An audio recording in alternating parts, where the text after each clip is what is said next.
네, 6월 첫 주 하나님께 예배드리도록 하겠습니다. 우리 찬송가 10장 전능왕 오셔서 함께 찬양 드리도록 하겠습니다.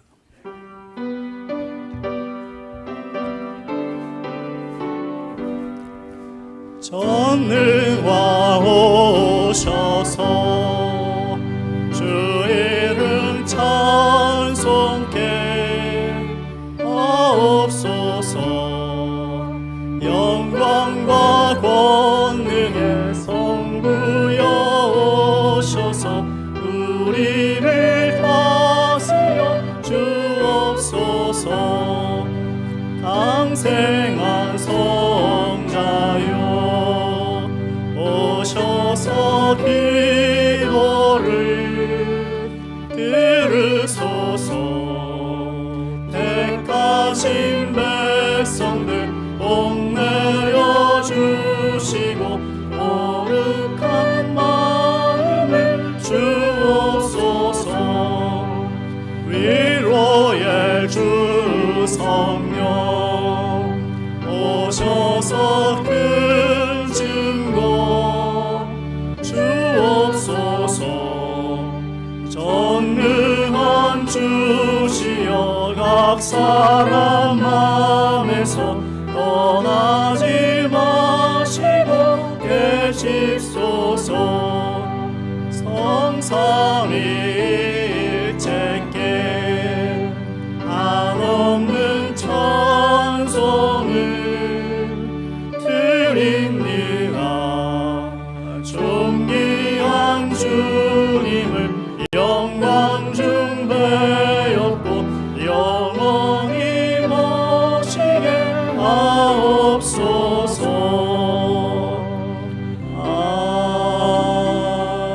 아멘. 네, 이어서 주 예수보다 더 귀한 것 없네 94장입니다.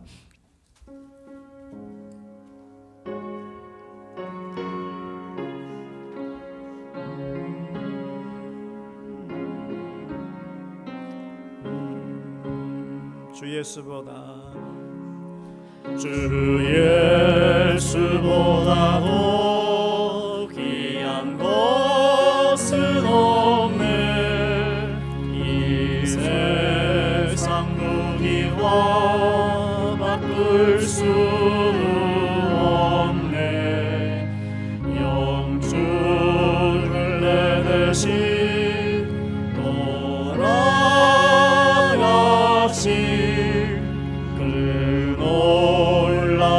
사랑 잊지 못해. 세상 즐거움 다 버리고 세상 자랑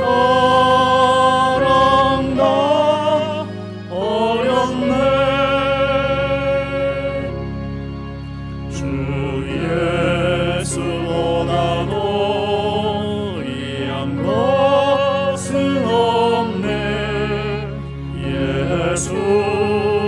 예수밖에는 없네. 주 예수보다도 귀한 것은 없네. 이 세상 명예와 바꿀 수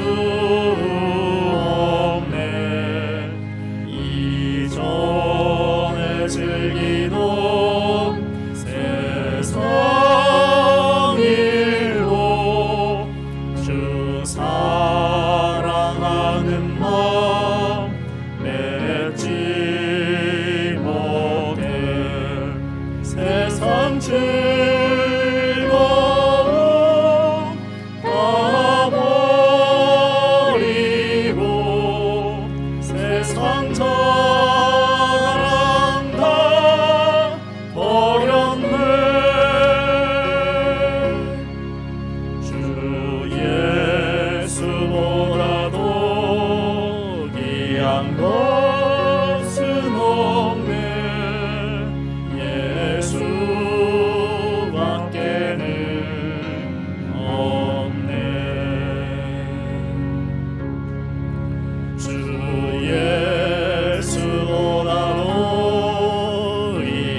즐거움 다 버려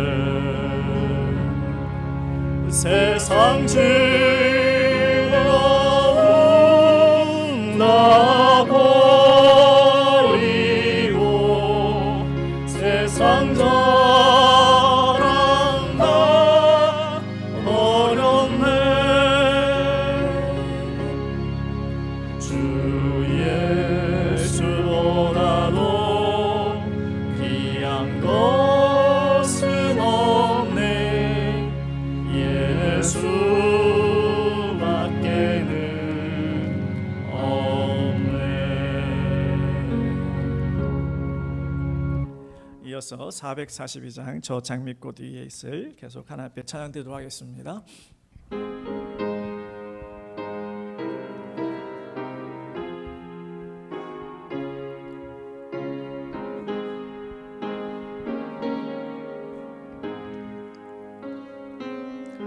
저 장미꽃 위에 있을 아직 맺혀 있는 그때에 귀에 흐르니 소리 들리니 충성 분명하다 주님 나와 동행을 하면서 나를 친구 삼으셨네 우리 서로 받은 그 기쁨을 알 사람이 없도다 그 전한 주의 음성 우는 새도 잠잠게 한다 내게 들리던 주의 음성이 늘 귀에 쟁쟁하다 주님 나와 동행을 하면서 나를 친구 삼으셨네 우리 서로 받은 그 기쁨을 알 사람이 없도다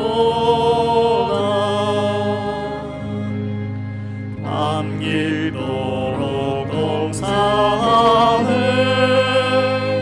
주와 함께 있으려 하나 괴로운 세상에 할 일 많아서 날 가라며 하신다 주님 나와 동행을 하면서 나를 친구 삼으셨네 우리 서로 받은 그 기쁨을 알 사람이 없도다.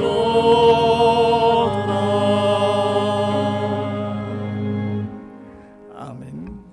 다시 사도신경으로 우리의 신앙을 고백드리겠습니다. 나는 전능하신 아버지 하나님 천지의 창조주를 믿습니다. 나는 그의 유일하신 아들 우리 주 예수 그리스도를 믿습니다. 그는 성령으로 잉태되어 동정녀 마리아에게서 나시고 본디오 빌라도에게 고난을 받아 십자가에 못 박혀 죽으시고 장사된 지 사흘 만에 죽은 자 가운데서 다시 살아나셨으며 하늘에 오르시어 전능하신 아버지 하나님 우편에 앉아 계시다가 거기로부터 살아있는 자와 죽은 자를 심판하러 오십니다. 나는 성령을 믿으며 거룩한 공교회와 성도의 교제와 죄를 용서받는 것과 몸의 부활과 영생을 믿습니다. 아멘. 사랑의 주 아버지 하나님, 이곳에 임하셔서 우리와 함께 하심을 믿습니다. 성령을 통하여서 그 하나님의 은혜를 깨닫게 하신 아버지 하나님, 우리의 심령에 하나님을 사모하는 마음으로 이 자리에 오게 하시고 하나님을 예배하며 찬양하며 기도하게 하신 아버지 하나님, 우리가 허공을 향한 예배가 되지 않고 하나님을 향한 예배가 될 수 있도록 우리의 심령 가운데 함께 하심을 믿습니다. 주여, 우리가 살아가는 날 동안 하나님의 뜻이 무엇인지 분별하길 원하지만 마음은 원이로되 우리의 삶은 세상의 방법대로 살았음을 주님 너무나도 잘 아십니다. 그럼에도 불구하고 우리를 다시금 이 자리에 불러 모아주신 아버지 하나님, 6월 한 달을 시작하며 하나님께서 주시는 새로운 마음 갖기를 원하며 예수 그리스도의 보혈로 새롭게 씻음 받기를 원하오니 날마다 거듭날 수 있는 믿음의 성도의 삶을 살아가게 하여 주옵소서. 특별히 6월 한 달 동안 하나님의 나라라는 주제로 말씀을 우리가 듣기를 원합니다. 하나님의 나라가 이 땅에 임하여 지어질 수 있도록 우리 주님, 우리와 함께하여 주옵소서. 사랑하는 성도들이 하나님의 나라의 백성다운 삶을 갈 수 있도록 세상 속에 칭찬과 존경을 받는 믿음의 성도가 되어지게 하여 주옵소서.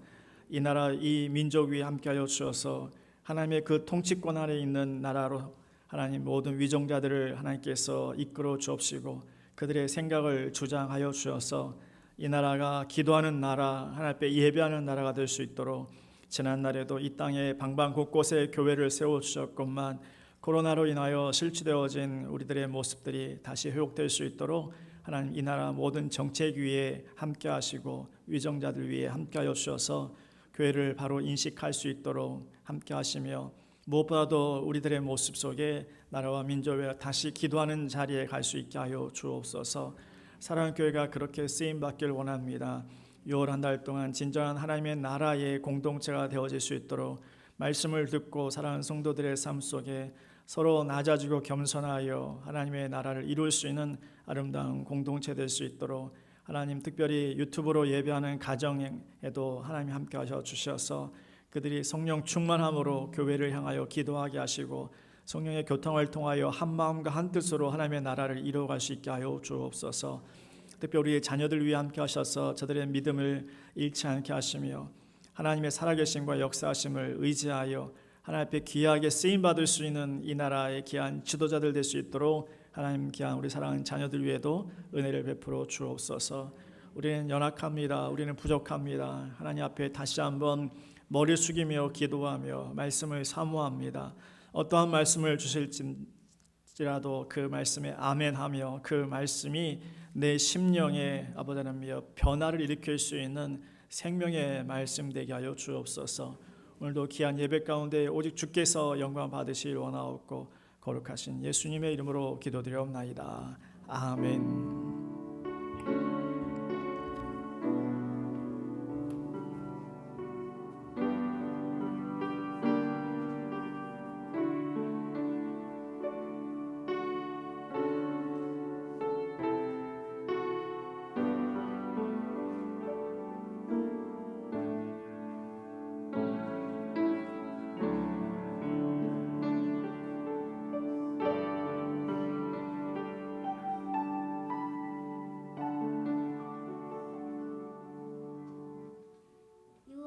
주차 광고 안내드립니다. 예배에 참석해주신 분들께 감사드립니다. 안내나 등록을 원하시는 분은 말씀해주시면 도와드리겠습니다. 코로나 바이러스 감염에 주의해주세요. 예배 인원은 전체의 20%만 참여할 수 있습니다. 주일 1부 2부 예배, 수요, 금요 예배를 유튜브 생방송으로 들으실 수 있습니다. 주일 오후 1시 30분부터 본당 1층에서 연합기도회가 진행됩니다. 6월 예배는 신학도수 초청 예배로 드려집니다. 오늘 2부 예배 설교는 김구원 교수님께서 상달과 하나님이라는 제목으로 말씀 전해주십니다. 많은 은혜 받으시기 바랍니다. 다음 주는 이우재 교수님께서 말씀 전해주시겠습니다. 중 성경 공부 수료를 축하합니다. 6월 12일 토요일 교회 청소는 연수 5년 지역입니다. 청소는 오전 11시부터 시작됩니다. 교우 소식 전해드립니다. 박종수 성도 자녀 박대성 군이 결혼을 합니다. 한 마음으로 축하해 주시기 바랍니다. 5월 6월호 큐티책이 준비되어 있습니다. 자유롭게 가져가시기 바랍니다. 오늘 말씀 가운데 은혜 받으시길 바랍니다. 감사합니다. 네, 오늘 성경 말씀은 사사기, 구약성경 사사기 363페이지, 사사기 3장 1절로 5절 말씀, 그리고 31절 말씀입니다.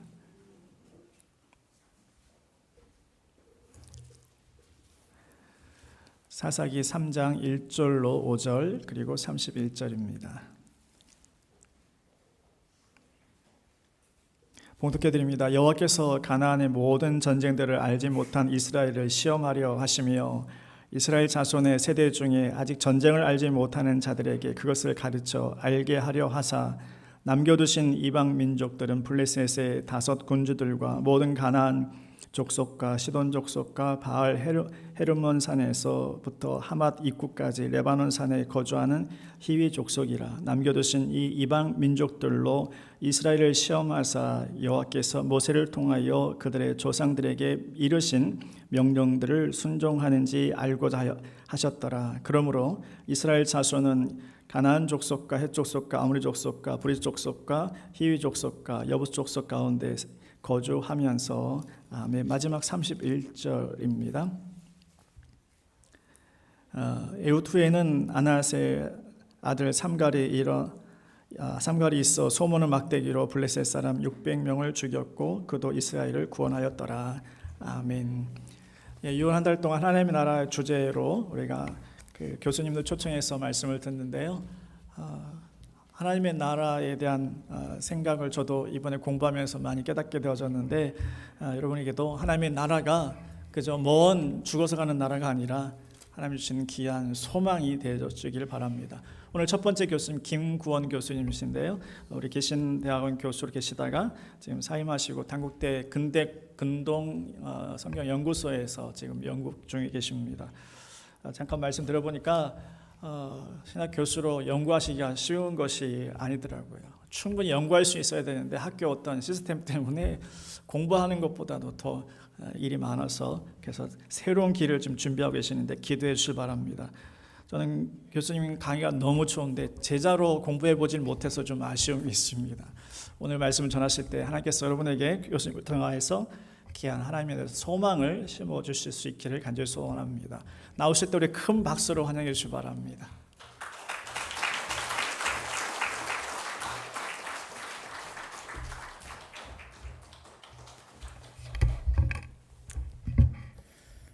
잠시 기도하고 말씀 듣겠습니다. 하나님 감사합니다. 오늘 복된 날을 주셔서 저희들 주님의 임재 앞으로 부르시고 찬양하고 기도하고 또 말씀 가운데 초청하여 주시니 감사합니다. 이 시간 저희들에게 보는 눈과 듣는 귀와 깨닫는 마음을 주셔서 주의 말씀이 생명의 씨앗처럼 저희 마음에 심겨지게 하여 주옵소서. 감사드리며 예수 그리스도의 이름으로 기도합니다. 여러분 참 반갑습니다. 제가 3년 전에 이곳에 왔다 간 걸로 기억하는데요. 다시 여러분을 이렇게 또 건강한 모습으로 뵐 수 있으니 뵙게 되어서 너무 감사한 마음이 있습니다. 예수님께서는 이 땅에 오셔서 처음부터 끝까지 하나님 나라를 전하셨습니다. 마가복음 1장 15절 보면 예수님의 첫 설교, 첫 선포가 나오는데요. 이렇게 되어 있죠. 때가 찼고 하나님 나라가 가까워 왔으니 회개하고 복음을 믿어라.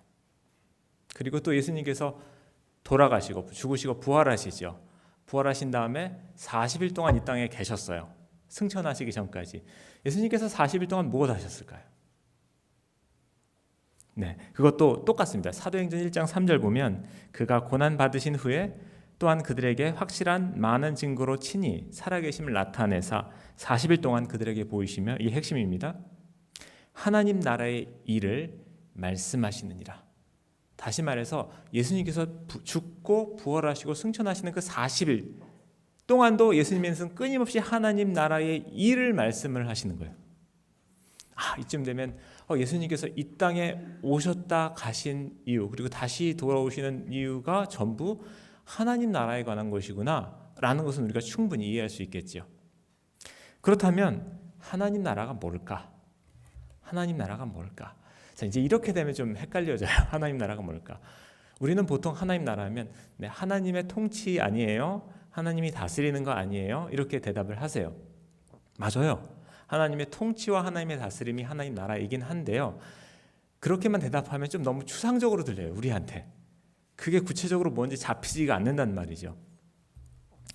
실은 하나님 나라를 이해하는데 제일 중요한 것은 구약의 3가지 언약이에요. 왜냐하면 하나님 나라라는 개념이 신약에 처음 나온 개념이 아니거든요. 이게 구약적 개념이에요. 하나님 나라의 개념이. 그래서 여러분이 하나님 나라를 이해하시려면 구약의 3가지 언약을 이해를 해야 되는데요. 대충 짐작하시겠죠. 뭐가 있겠어요? 아브라함 언약이 하나 있고요. 또 모세 언약 맞습니다. 또 하나? 감사합니다. 여기 수준이 너무 높아요. 네, 아브라함 언약, 그 다음에 모세 언약, 그 다음에 다윗 언약이 있는데요. 아브라함 언약과 모세 언약은 지금 하나님 나라가 무엇인지를 알려주는 언약입니다. 자, 나라 하면 실은 땅이 있어야 되죠. 나라가 되려면 백성이 있어야 되잖아요. 근데 아브라함 언약은 아브라함에게 가나안 땅을 주겠다라고 약속을 하셨고 또 너희 후손이 되게 많을 거다 이렇게 약속을 하셨잖아요. 그래서 하나님 나라의 땅과 백성에 대한 약속을 하신 거예요.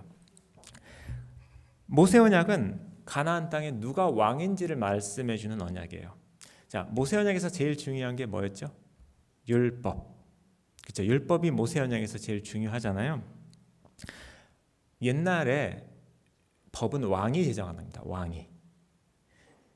여러분이 만약에 어떤 나라의 왕이 되었다고 생각을 해보세요. 그러면 세상 사람들이 여러분이 왕이라는 사실을 어떻게 알겠어요?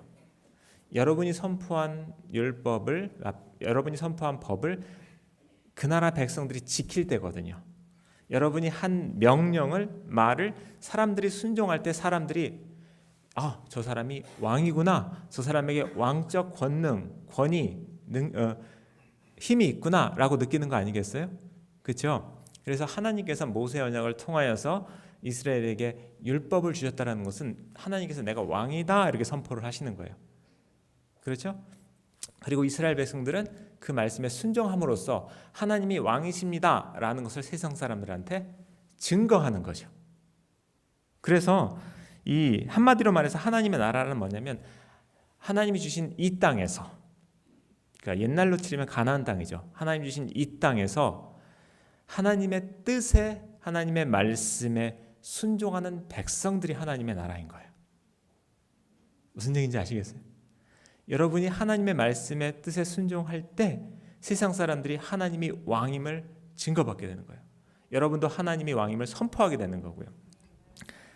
그런데 재밌는 것은 정복 이후에 정복을 여호수아를 통하여 가나안 땅을 이스라엘이 정복하잖아요. 실은 그때 하나님 나라의 3요소가 다 이루어진 거예요. 율법도 주어졌지요. 백성도 무수하게 많지요. 또 그 땅도 주어졌잖아요. 그런데 재밌는 것은 정복 이후에 하나님 나라가 이루어지지 않습니다. 정복 이후에 한 400년의 역사를 우리가 사사시대의 역사라 그러는데 그때 사람들이 어떻게 말씀대로 순종합니까? 아니면 자기 소견에 옳은 대로 행합니까? 네, 맞습니다. 사람들이 자기 소견에 옳은 대로 행해요. 그러니까 하나님 나라가 이루어지지 않아요.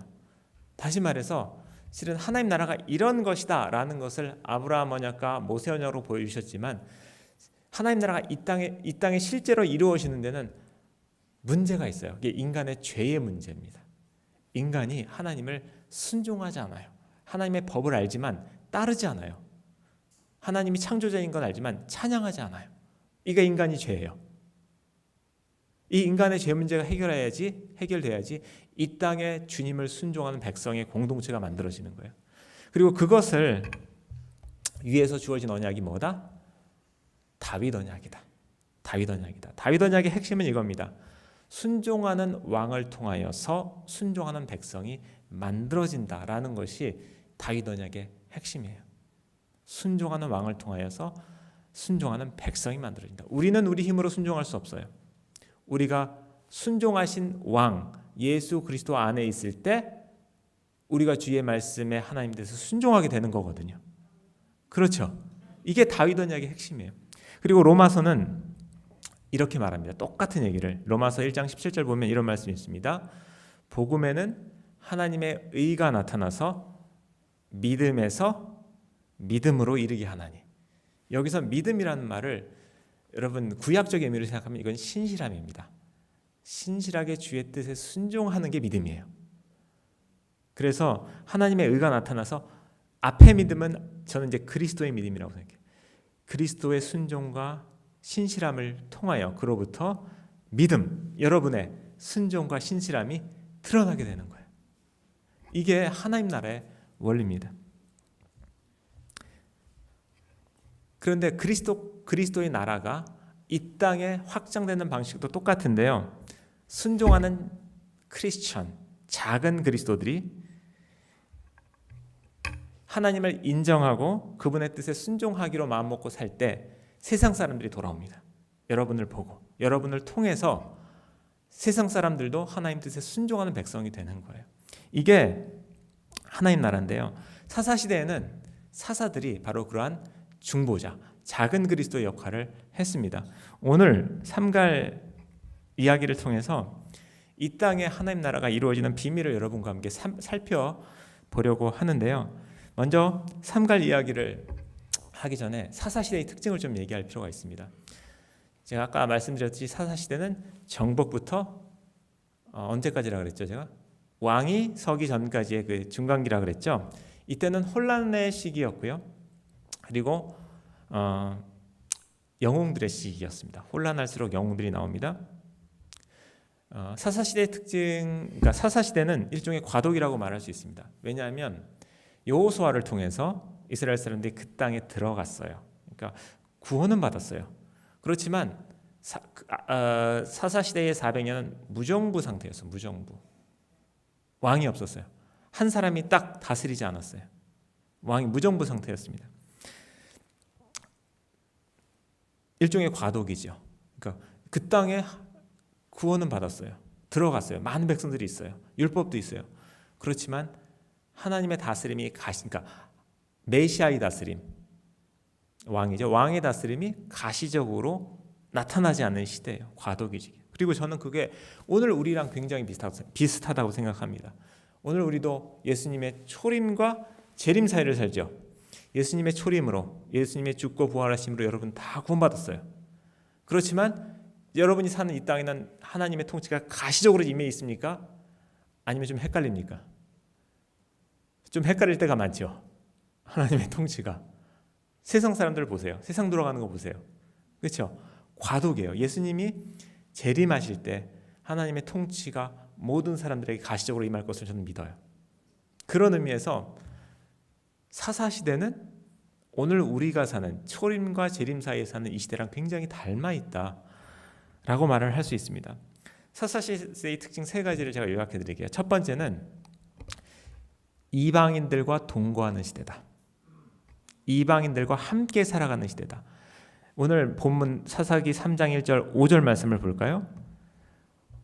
그러므로 이스라엘 자손은 가나안 족속과 헷 족속과 아모리 족속과 브리스 족속과 히위 족속과 여보스 족속 가운데서 거주하면서. 이해되세요? 그 땅이 하나님 나라긴 하지만 지금 이스라엘은 필연적으로 이방 사람과 함께 살아가야 되는 거예요. 이게 피할 수 없는 숙명이에요. 사사시의 특징. 오늘날 어때요? 오늘날도 마찬가지죠. 여러분 안 믿는 사람과 하나님을 대적하는 사람들과 대적하는 문화와 함께 어쨌든 공존해야 되잖아요. 두 번째 사사시의 특징은 시험의 시대입니다. 시험의 시대.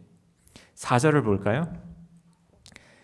남겨두신 이 이방 민족들로 이스라엘을 시험하사 여호와께서 모세를 통하여 그들에게 이르신, 그들의 조상들에게 이르신 계명, 명령, 하나님의 뜻에 순종하는지를 하나님께서 보시는 거예요. 우리가 사는 시대도 바로 그런 시대예요. 여러분 주변에 유혹이 많죠. 죄의 유혹이 많죠. 연약함도 있죠. 그런 고난도 있죠. 고난과 죄의 유혹과 연약한 가운데서 우리가 하나님의 뜻을 놓지 않고 끝까지 붙드는지를 하나님께서 보시겠다라는 거죠. 세 번째 특징, 사사시대는 분투의 시대입니다. 분투. 2절을 보겠습니다. 2절 이렇게 되어 있죠. 이스라엘의 자손의 세대 중에서 아직 전쟁을 알지 못하는 자들에게 그것을 가르쳐 알게 하사 이방인들을 남겨두었다. 이렇게 말씀하세요. 사사시대에서 이스라엘 사람들은 싸우는 법을 배워요. 싸우는 법을. 이 말을 뒤집어 말하면 하나님 나라의 평화는 죄와 악과의 싸움에서 이길 때 이루어진다는 거예요. 그냥 거저 주어지는 것이 아니에요. 여러분의 인생도 마찬가지잖아요. 그렇죠? 여러분의 인생도 신앙생활도 일종의 분투예요. 여러분 안에 있는 죄와 또 주변의 또 악과의 싸움이 필연적으로 있습니다. 하나님 나라의 평화는 이 싸움에서 승리한 자에게 주어지는 거지 거저 주어지는 것이 아니다. 이게 사사시대의 특징이에요. 오늘과 많이 유사하죠. 자, 그러면 오늘은 이제부터는 삼갈 이야기에 집중할 텐데요. 이 삼갈 이야기를 통해서 이 땅에 하나님 나라가 어떻게 이루어지는지 여러분과 그 비밀을 좀 살펴봤으면 좋겠습니다.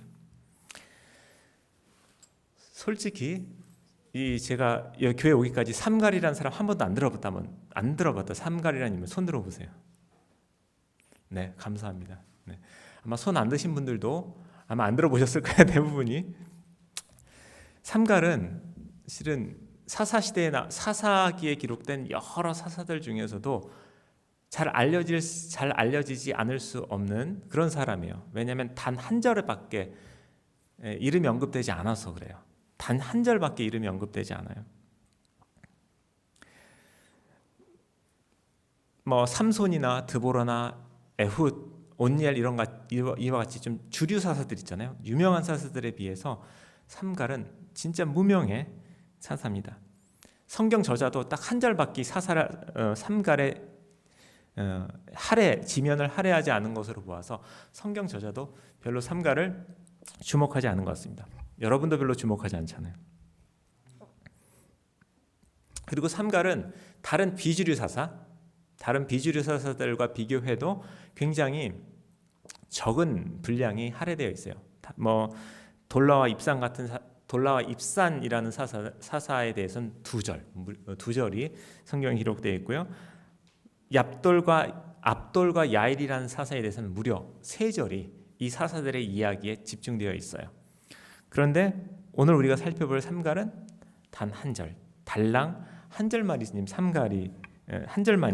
삼갈에게 할애되어 있는데요.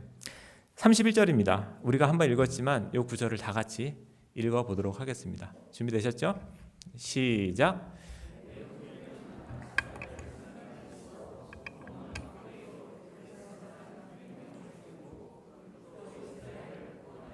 네, 딱 읽으면 굉장히 단순한 것 같아요. 더 없어요. 이게 전부입니다. 삼갈에 대한 거는. 그런데 자세히 보면 삼갈에 뭔가 특별한 것이 있다라는 것을 알 수 있습니다. 삼갈에게 뭔가 특별한 것이 있다. 가장 쉬운 건 이거예요. 삼갈이 모든 비주류 사사들 중에서 제일 먼저 언급된 사사다라는 사실이죠. 1등이니까 뭔가 좀 특별한 거 있겠죠. 자, 좀 더 중요한 것은 삼갈이 뭐를 했느냐라는 기록이에요. 본문에 따르면 삼갈은 이스라엘을 구원했다라고 되어 있죠. 마지막에. 맞죠? 이것만 딱 들으면 여러분은 잘 모를 수도 있는데 다른 사사들의 기록과 비교해 보면 놀라운 얘기입니다. 왜냐하면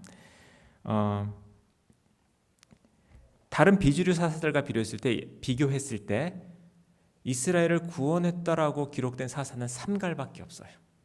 삼갈만 이스라엘을 구원했다라고 기록되어 있고요. 다른 다 비주류 사사들은 다 그냥 다스렸다 이렇게 하고 끝나요. 또 삼갈과 관련해 또 놀라운 사실이 하나 있는데 그게 뭐냐면 죽음에 대한 언급이 없다라는 거예요. 여러분이 사사기를 읽어보시면 사사들이 몇 년 동안 다스렸다가 죽었다 이 말이 다 나오거든요. 그런데 삼갈에 있어서는 죽었다라는 말이 없어요. 실제로 사사기 전체를 통틀어 봤을 때 드보라와 삼갈만이 죽었다라는 언급이 없어요.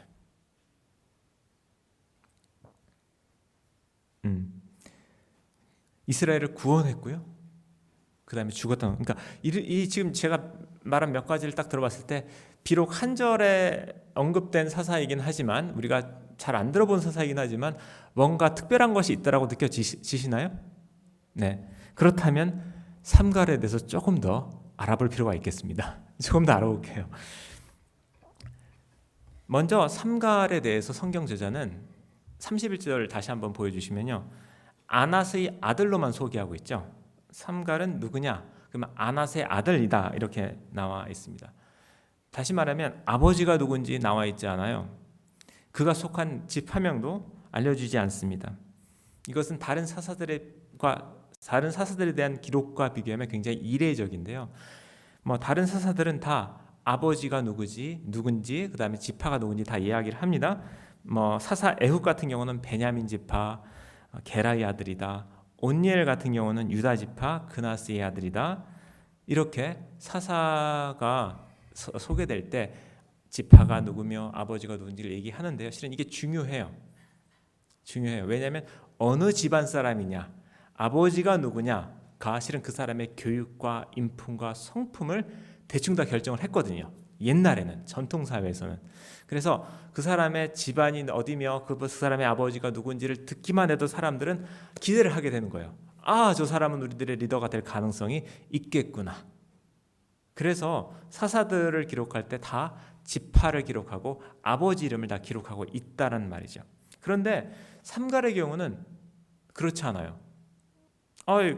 목사님 여기 아낫의 아들이라고 기록이 되어 있는데요. 이제 이렇게 생각하실 분이 있을 거예요. 그런데 여러분이 아낫이라는 말이 뭔지를 알면 좀 생각이 달라지실 수 있어요. 아낫은 아버지 이름이 될 수가 없습니다.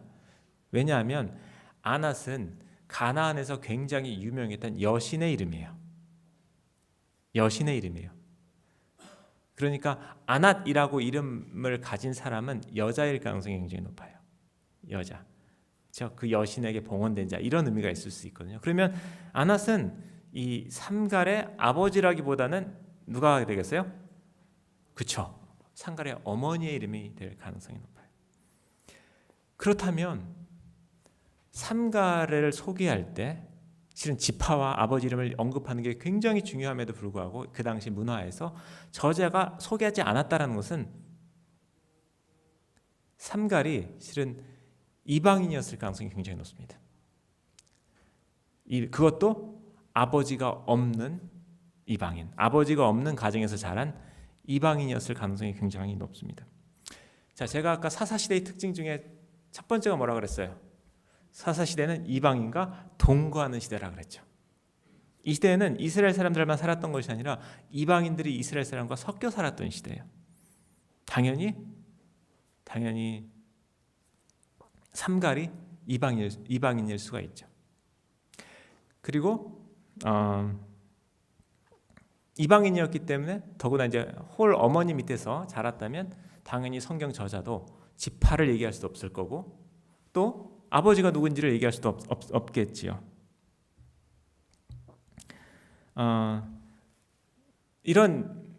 그리고 삼갈이라는 이름도 실은 이방인으로 불리는 자 이런 의미예요. 샴이 이름이라는 뜻이고 갈이 이방인이라는 뜻이거든요. 삼갈 이방인으로 불리는 자. 그래서 여러 가지 정황적 증거를 종합해 봤을 때 삼갈은 이방인이었고 그리고 또 홀 어머니 그리고 어머니가 또 여호와 숭배자가 아니라 개종한 사람이 아니라 이방인을 섬겼던 사람일 가능성이 굉장히 높아요. 자, 그렇다면 이 모든 것을 종합해 보면 삼갈은 리더가 될 수 있겠습니까? 없겠습니까? 없어요. 그러니까 당시 이스라엘 사람들의 눈으로 봤을 때 삼갈은 리더의 자격이 없는 사람이에요. 일단 가문이 안 맞아요. 일단 어머니도 좀 이상해요. 삼갈은 리더가 될 수가 없어요. 또 삼갈이 직업이 뭐였을까요? 네, 소 모는 막대기로 블레셋 600명을 이겼다 그랬죠. 네, 31절에. 그렇죠? 그러면 직업이 뭐였을 것 같아요? 농사꾼. 이제 서로 농사를 짓습니다. 농사꾼. 그리고 소모는 막대기는 그 회초리 같은 거, 이게 막 그 여러분 야구방망이 생각하시면 안 되고요. 유연한 회초리, 이게 휘는 딱 때렸을 때 유연한 회초리라고 생각하시면 돼요. 소를 몰고 농사를 짓는 사람이죠. 당시 그 사사 시대 때 이스라엘 백성들의 대부분이 다 농사를 지었어요. 산지를 깎아서 농사를 지었던 사람입니다. 뭐 다시 말해서 뭐 특별한 사람이 아니에요. 귀족도 아니고 뭐도 아니에요. 그런 삼갈이 600명의 블레셋을 물리치고 이스라엘을 구원했죠. 성경 보면 우리가 이제 우리의 증거는 31절밖에 없으니까 여러분이 31절 뚫어서라고 봐야 돼요. 30절 보면 소모는 막대기로 600명을 죽였다 그랬는데 실은 이거 생각하면 굉장히 놀라운 일입니다. 여러분 같으면 소모는 막대기로, 회초리 같은 막대기로 사람 하나 죽이기 힘들어요. 그렇지 않아요? 얼마나 때려야 죽어요 이거? 사람을 얼마나 때려야 사람이 죽겠어요? 근데 몇 명을 죽여요? 600명을 죽여요. 엄청난 업적입니다. 그리고 600명이라는 숫자도 특이한 숫자예요. 옛날에 고대 이스라엘에서 정예 부대를 지칭할 때 쓰는 숫자가 600명이에요. 그러니까 사울이 블레셋과의 대치 과정에서 거느린 숫자도 600명이고요. 다윗이 블레셋으로 망명할 때 2차 망명할 때 데려간 군사의 숫자도 600명이고요. 다윗이 압살롬에게 쫓겨서 예루살렘을 비우고 저기 마하나임으로 도망갈 때 다윗을 따라갔던 사람의 숫자도 600명이에요. 그러면 600명이라는 숫자는 그냥 단순한 숫자가 아니라 무슨 뜻이냐면 정예 부대, 특공대, 목숨을 걸고 싸우는 사람이에요. 자, 그냥 블레셋 장정 600명을 소모는 목대기로 해치우는 것도 어려울 텐데 정예 부대, 특공대 같은 사람을 600명으로 해치우는 것은 쉬운 일이 절대로 아니겠죠. 이거는 슈퍼히로예요. 슈퍼히로. 슈퍼맨이나 또 뭐 있죠? 슈퍼히로, 슈퍼맨이나 무슨 배트맨, 스파이더맨, 아이언맨, 어벤져스 이런 사람들이나 할 법한 업적이라는 얘기죠. 어떻게 군사훈련도 안 받은 농사꾼이, 그것도 이방인이라는 것은 다른 이스라엘 사람들이 따르지 않는다는 얘기예요. 여기 성경 보세요. 삼갈이 600명을 물리치는 일에 있어서 삼갈이 군사를 모집했다는 이야기가 있어요, 없어요? 없잖아요. 군사를 모집했다는 얘기가 없어요. 왜 안 모집했을까요? 아마 나를 따르라 해도 사람들이 너 나가라 이랬을 가능성이 굉장히 많아요. 이방인이잖아요. 그런 아무한테도 도움받지 않고 혼자의 힘으로 600명의 정예 부대를 소모하는 막대기, 뭐 창이나 칼이 아니에요. 창이나 칼이라면 이거는 군인이거든요. 군인이었다면, 특수 전사였다면 창, 칼을 썼겠죠. 근데 이 삼갈은 일상을 하던 일상의 도구예요. 자기 일상의 도구를 가지고 블레셋 600명을 친 거예요. 근데 이겼어요. 이게 기적이죠. 어떻게 이길 수 있었을까? 이 승리의 비밀이 무엇이라고 생각하십니까, 여러분? 삼갈이 이런 이스라엘의 큰 구원을 가져줬던 비밀이, 네, 성경을 보세요. 31절 그게 전부입니다. 성경 통해서 생각을 해보세요. 네, 31절을 아무리 봐도 거기 답이 없어요. 죄송합니다, 답이 없어요. 그런데 여러분이 약간 이제 그 사사기를 조금 더 읽어 나가시면 힌트가 있습니다. 사사기 10장 11절 한번 찾아보실까요? 오늘 안 읽은 본문인데요. 사사기 10장 11절 한번 보겠습니다. 사사기 10장 11절 다 같이 한번 읽어보겠습니다. 시작. 여호와께서 이스라엘 자손에게 말씀하셨다. 내가 이집트 사람들과 아모리 사람들과 암몬 자손과 블레셋 사람들에게 너희를 구원하지 않았느냐. 자, 이 콘텍스트가 뭐냐면 요 사사기 10장은 지금 누구죠? 그 기드온과 아히멜렉의 이야기가 끝나고 그 다음에 입다의 이야기 전에 일종의 쉬어가는 장입니다. 그러면서 이전에 하나님의 역사를 요약하는 장입니다. 그런데 재밌는 것은 이 하나님께서 하나님의 말씀인데요. 내가 여호와가 너희들을 구원하지 않았느냐라고 하시면서 블레셋 사람들에게서라는 말이 나오죠. 근데 이전 사사들 중에서, 그러니까 10장 이전에 기록된 사사들 중에서 블레셋 사람으로부터 이스라엘을 구원한 사람은 딱 하나예요. 누구겠어요? 삼갈이에요. 삼갈. 다시 말해서 하나님은 내가 구했다. 삼갈을 통해서 이렇게 말씀하시는 거예요. 내가 삼갈을 통해서 이스라엘을 구원했다 라고 얘기를 하시는 거예요. 비밀이 여기 있어요. 비밀이. 이거를 뒤집어 말하면 그러니까 하나님이 하신 거다 이 얘기인데, 이걸 뒤집어 말하면 이렇습니다. 뒤집어 말하면 삼갈 같은 사람들로부터 멸시받는 이방인도, 삼가 같이 군사훈련 받지 못한 농사꾼이라도 하나님은 이스라엘의 구원의 도구로 사용하실 수 있다라는 거예요. 하나님은 이스라엘의 사사로 만들 수 있는 전능자다라고 하는 것을 하나님께서 말씀하시는 거예요. 삼갈이 이길 수 있었던 것은 하나님의 도구가 되었기 때문에 그래요. 하나님의 능력의 통로가 되었기 때문에 삼갈이 이길 수 있었다라는 거예요. 삼갈의 삼갈됨은 전적으로 하나님의 은혜다 라고 말할 수 있어요. 자, 이런 관점에서 다시 우리의 본문 사사기 3장 30절 다시 봐야 돼요. 더 보면 또 나와요. 자, 31절 보시면요, 두 군데 여러분 주목하시면 돼요. 첫째는 에훗 후에라는 말에 주목을 하세요. 에훗 후에라는 말 보이세요? 자, 에훗 후에라는 말이 히브리어로 아하라프라고 되어 있는데, 이 말은 에훗 다음에, 에훗 후에 이런 말도 되지만 또 다른 의미가 있어요. 에훗처럼이란 말도 있어요. 에훗을 본받아, 에훗처럼이란 말이 있어요. 자, 또 하나 여러분이 주목할 것은 그도라는 말이에요. 그도. 자, 그도 이스라엘을 구원하였다 이렇게 되어 있죠. 그도. 그는 이렇게 안 하고 성경에서 그도라고 되어 있어요. 근데 히브리어로 보면 그냥 그도가 아니라 더 강조적 표현이에요. 감후 두 단어로 되어 있어요. 감후 두 단어로. 다시 말해서 제가 만약 이것을 번역한다면 그도 또한 이렇게 번역할 거예요. 그도 또한. 자, 이 두 가지를 섞어서 읽어볼까요? 에훗처럼 삼갈도 또한 이스라엘의 구원자였다 이 말이거든요. 자, 이 말을 이해하려면 에훗이 누군지를 알아야 됩니다. 에훗은 3장 그 앞부분에 길게 설명된 사사인데요, 에훗은 당시의 최대의 적이었던 모압으로부터 이스라엘을 구원한 영웅이에요. 자, 에훗에 관한 얘기가 30절에 요약되어 있으니까 30절을 같이 보겠습니다.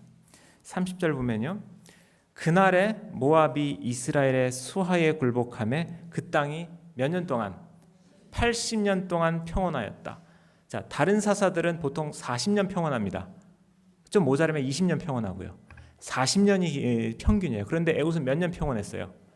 80년 평온했다. 그러니까 사사 중에서 그냥 보통 사사가 아닌 거예요. 엄청난 사사인 거예요. 그렇죠? 근데 하나님은 뭐라고 말씀하시냐면 이 삼갈 이 아이도 에훗 못지않은 구원자다. 하나님 보시기엔 똑같은 거예요. 똑같이 귀한 거예요.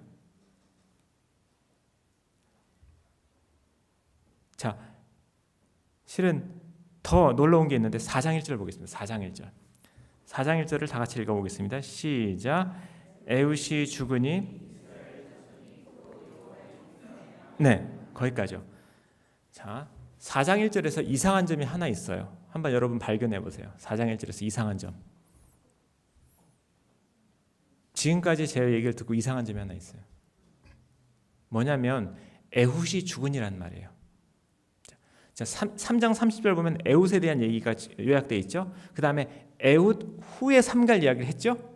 그 다음에 이제 4장에서는 드보라 얘기를 할 텐데, 그러면 누구 다음 얘기를 나와야 돼요? 삼갈 다음에 삼갈이 죽으니, 이런 식으로 나와야 될 거 아니에요. 그런데 4장 1절은 뭐라고 나와 있어요? 에훗이 죽으니 이렇게 나오죠. 이상하지 않으세요? 의도적이에요. 이유가 있어요. 왜 그랬을까요? 가장 합리적인 결론은 에훗과 삼갈이 동시대를 산 동역자였다는 거예요. 동시대를 산 동역자인 거예요. 80년이 실은 2인분의 사사거든요. 2인분의 사사. 2인분의 해거든요. 에훗과 삼갈은 동시대를 살아간 동역자였다. 에훗은 실은 전국적인 사사였을 가능성이 높아요. 모압으로부터, 당시 굉장히 강대국이 있어. 모압으로부터 이스라엘을 구원한. 그러나 삼갈은 블레셋은 저 남쪽 국경에 있거든요. 남쪽 국경을 침략하는 블레셋을 무찌른 사사가 삼갈이었을 가능성이 높습니다. 저는 이 에훗의 80년의 역사가 삼갈이 없었으면 불가능하다고 생각합니다. 삼갈이 에훗과 동역하지 않았다면 저는 에훗의 80년의 역사도 없었다. 하나님께서 뭐라고 말씀하시냐면 이렇게 말씀하시는 것 같아요. 야, 사람들이 무시하는 이방인, 족보도 없는 이방인, 직업도 별 볼 일 없고 농사꾼에 불과한 이 삼갈이지만 삼갈도 에훗과 같은 위대한 사사다, 구원자다 라고 하나님께서 말씀하시는 거예요. 하나님께서 그렇게 말씀하실 수 있는 이유는 뭐냐면 하나님이 구원하는 사람이기 때문에. 에훗도 하나님의 도구고 삼갈도 하나님의 도구예요. 그리고 하나님의 눈에는 에훗의 사역도 너무 소중한 거예요. 그래서 하나님이 우리 31절에서 에훗처럼 삼갈 너 또한 이스라엘을 구원하였다 라고 격려해 주시는 거예요. 우리 하나님 나라 사역에서는 동역이 굉장히 중요합니다. 하나님 나라는 혼자 이루어가는 것이 아니에요. 또 여러분 세대에만 끝나는 것도 아니에요. 여러분 다음 세대까지 생각을 해야 돼요. 교회가 뭐예요? 다양한 은사의 사람들이 몸에 지체로서 붙어있는 게 교회 아니에요. 하나님 보시기에 모두 귀한 은사입니다. 내게 은사가 별 볼 일 없어요 이렇게 말하지 마세요. 내 삶이 별 볼 일 없어요 이렇게 자책하지 마세요. 여러분이 하나님의 도구가 된다면 하나님도 너희도 에훗처럼 나라를 구했다 이렇게 말씀해 주실 거예요. 자, 우리가 에훗, 삼갈 이야기를 했는데 이제 우리 이야기를 좀 해보겠습니다. 우리 이야기.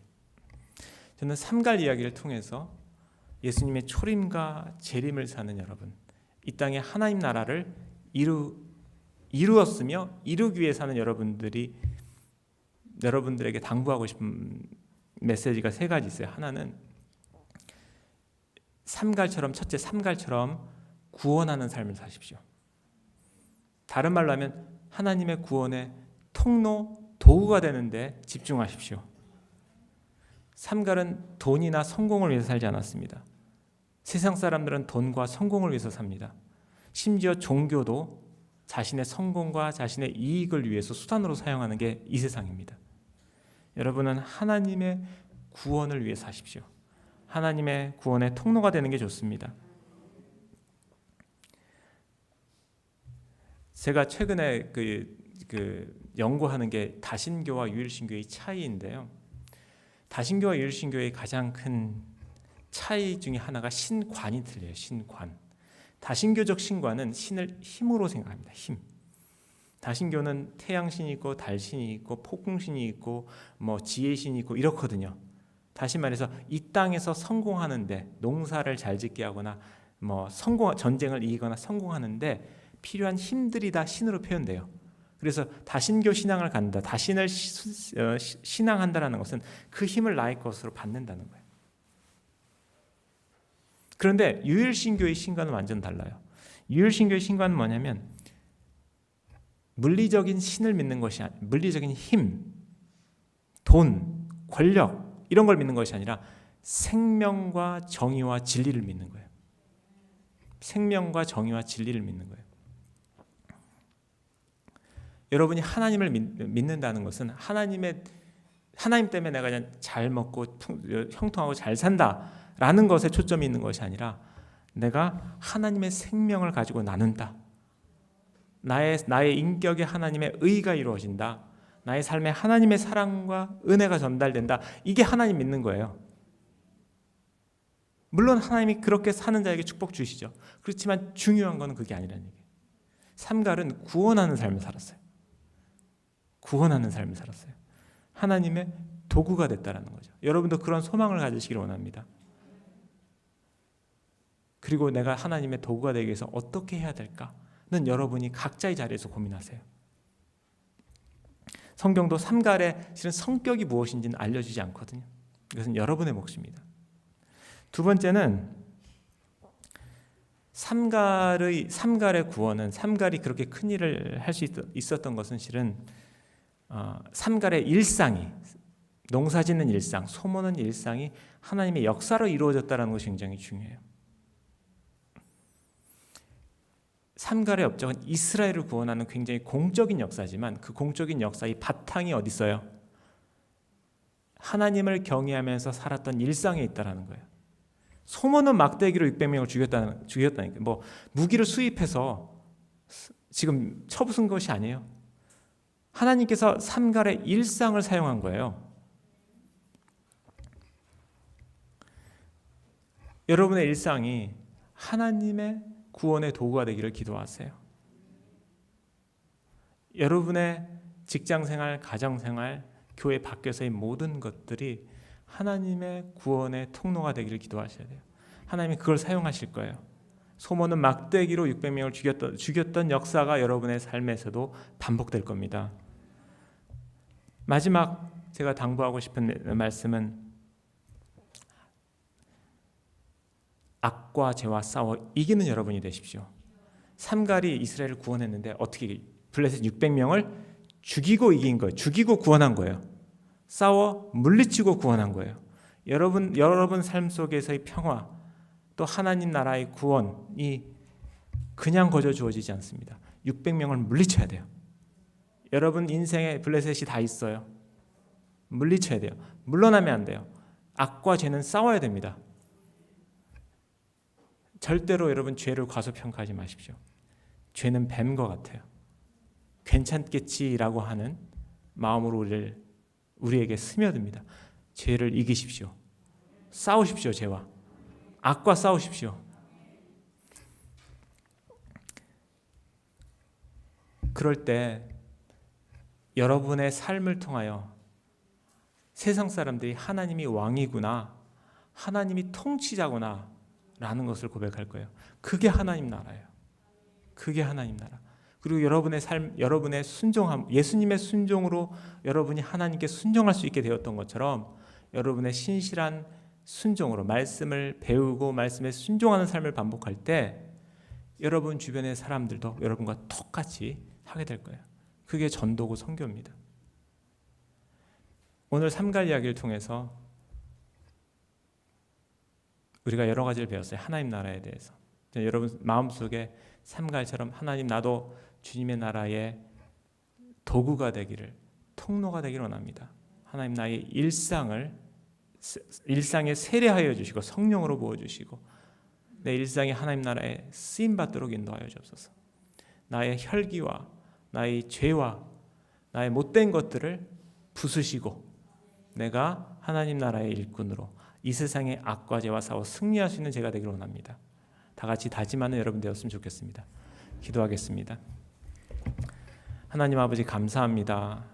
삼갈같이 아무도 주목하지 않는 사람이 사사시대와 같이 어두움의 시대에 하나님 나라의 구원을 이루었음을 보고 배웠습니다. 하나님 저희도 사사시대와 똑같은 이 세상을 살아가고 있습니다.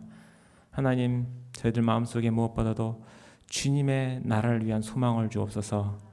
하나님 나라를 위한 도구가 되고자 하는 거룩한 소원이 우리 각자에 있게 하여 주옵소서. 하나님 우리의 삶을 일상을 사용하여 주시고 하나님 우리가 하나님 나라를 이 땅에 이루는 데 귀한 도구가 되게 하여 주옵소서. 예수님 이름으로 기도합니다. 아멘.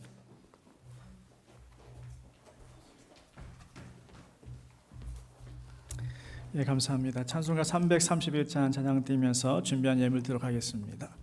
영광을 받으실 만유의 주여, 영광을 받으실 만유의 주여, 우리가 명령을 따르리라.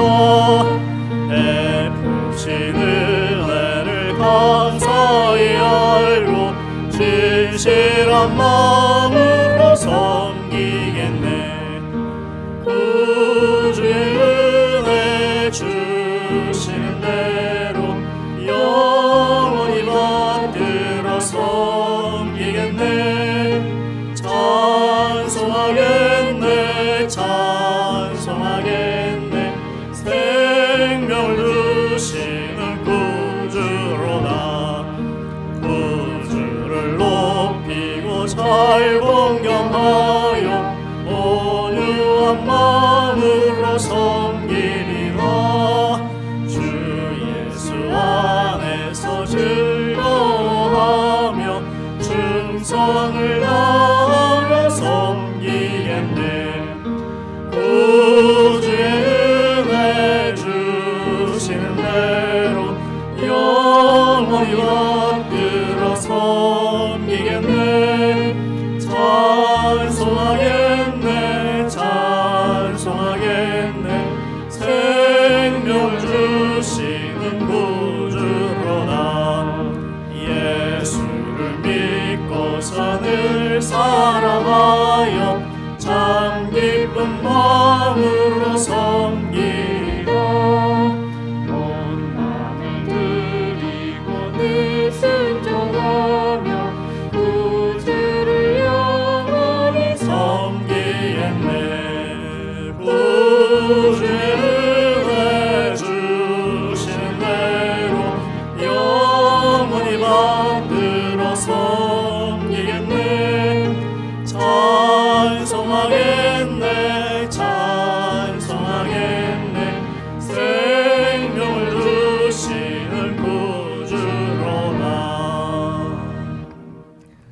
기도하겠습니다. 주님 감사합니다. 주님 귀한 말씀 가운데에 거하 계신 아버지 하나님, 생명의 말씀을 통하여 상갈같이 쓰임받기를 원합니다. 주여, 나도 연약하고 부재하지만 그러나 하나님의 사용하실 때 놀랍게 쓰임받는 줄 믿사오니 특별히 물질로 하나 앞에 쓰임받기를 원합니다. 감사함으로 드리는 귀한 예물이 복되게 하시고 더 귀한 물질을 얻음으로 인하여 그 물질이 나의 나라를 세우는 것이 아니라 하나님의 나라를 세울 수 있도록 사용할 줄 아는 믿음의 성도의 삶을 살아가게 하여 주옵소서. 감사 예물 드리며 열의 하나를 구별하여 드리며 선교와 미자립 교회와 그리고 아름다운 성전을 위하여 주일 예물로 또 일천번제로 기도하며 성미로 여러 가지 헌신과 섬김으로 하나님 앞에 예배하는 사랑하는 성도들의 삶 속에 하나님께서 채워주시는 그 복이 차고 넘치도록 함께하여 주옵소서. 예수님의 이름으로 축복하며 기도드리옵나이다. 아멘. 예, 오늘 귀한 말씀 주신 목사님께 감사드리고요. 여러분 꼭 유튜브로 한번 다시 한번 꼭 들으셔서 메모하고 정리하셔서 꼭 마음에 품고 그렇게 삶과 같이 쓰임 받기를 간절히 소원합니다.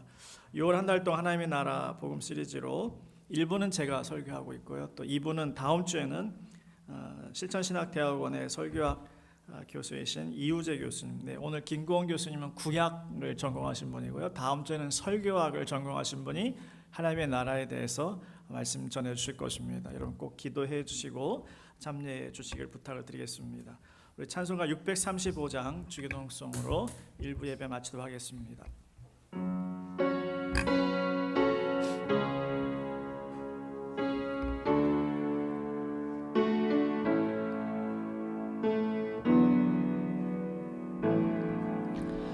하늘에 계신 아버지 이름 거룩하사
미래의 소망을 가진 하나님의 귀한 백성들에게 오늘도 삼갈에 하나님이 되어 주셨던 것처럼 우리의 하나님이 되어 주셔서 하나님의 나라를 세워가는데 쓰임 받을 수 있는 귀한 도구가 되기를 원하는 사랑하는 성도들의 삶을 하나님 이끌어 주옵소서.